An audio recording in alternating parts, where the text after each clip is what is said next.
Hi everyone, welcome to another faith-free family moment. I'm really hoping you're doing well. It's been interesting to hear and listen to a lot of the schools and their decisions regarding openings and what it's going to look like and sports and all those different conversations is quite interesting.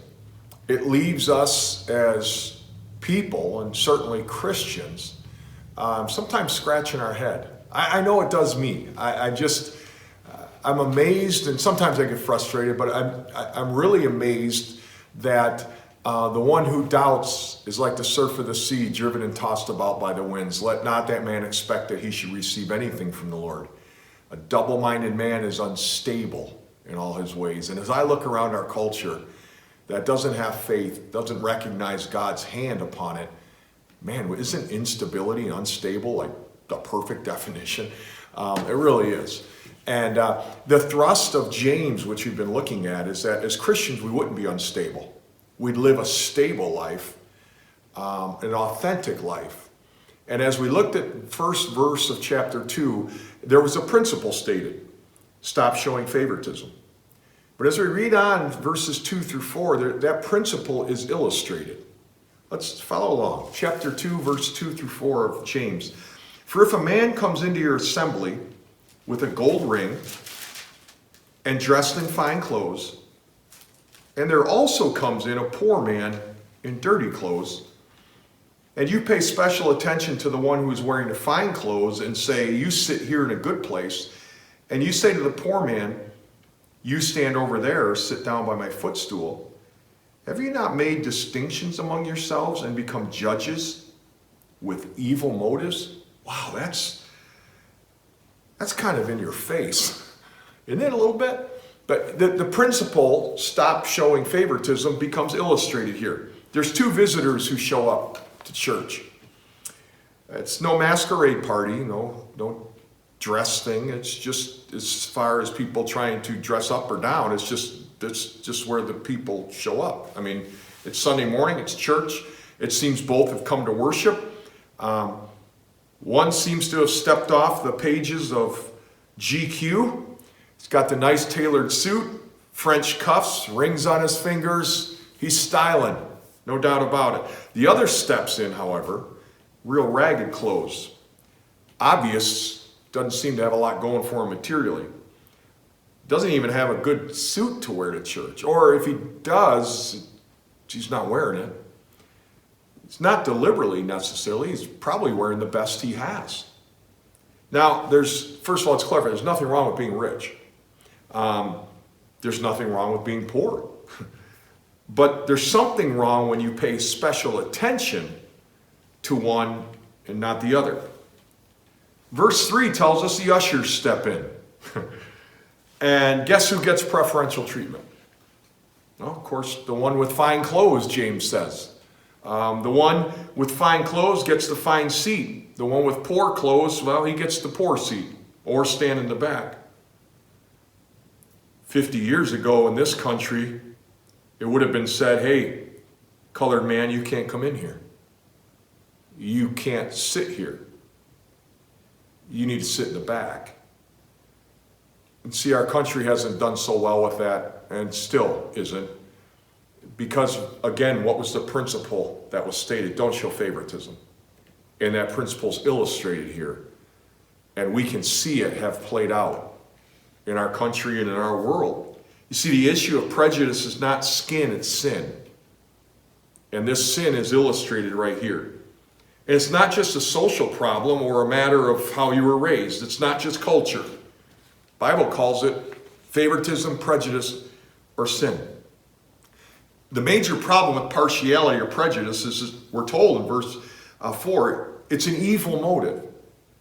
What would be the motive then for showing favoritism?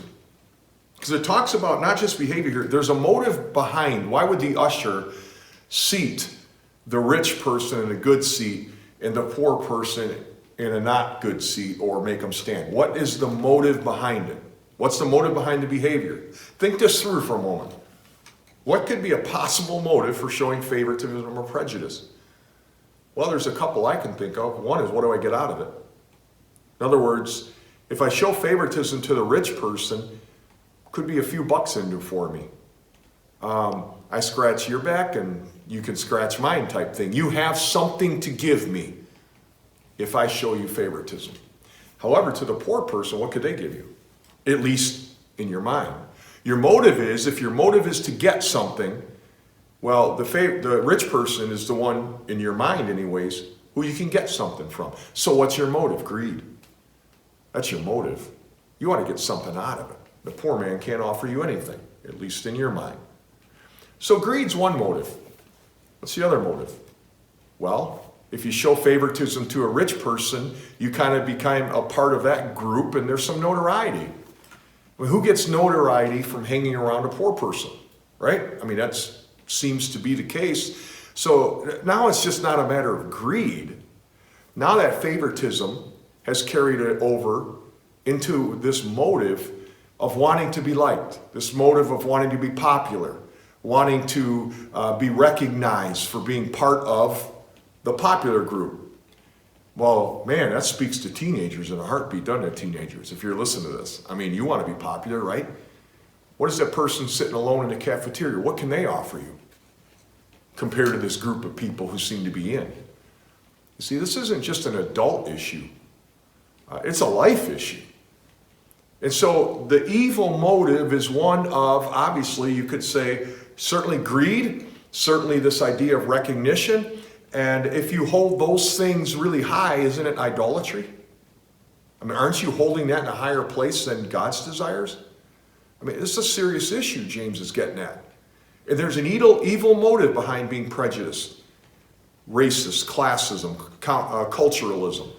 There's evil motives behind it. And so James doesn't want us to get off the hook here. It's a value judgment. It's not, again, rich man or poor man. It's not. It's a sin issue. Verse 3, he says, and you, in quotes, who's you? The assembly, the church. Talking to the church. They separated. They made one feel welcome and one feel like an outcast. In the one place, they said you'd be the one place that should be safe, right?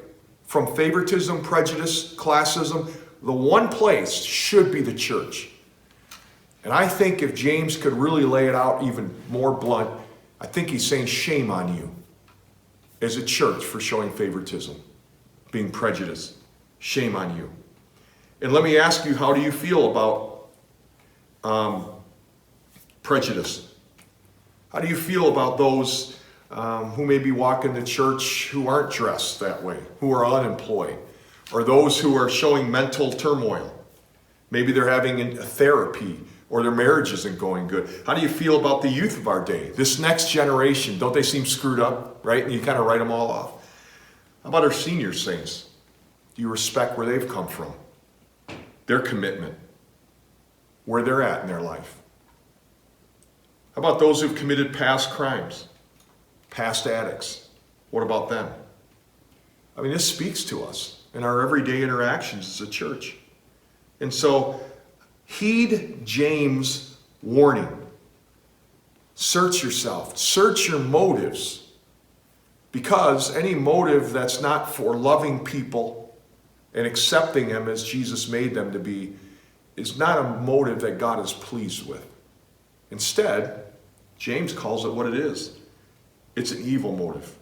And until we see we're guilty as charged and we're prone to favoritism, that's the first step that would then lead us towards repentance of such an evil motive.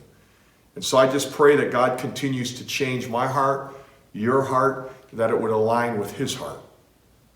I hope you have a great day, everybody. God bless you.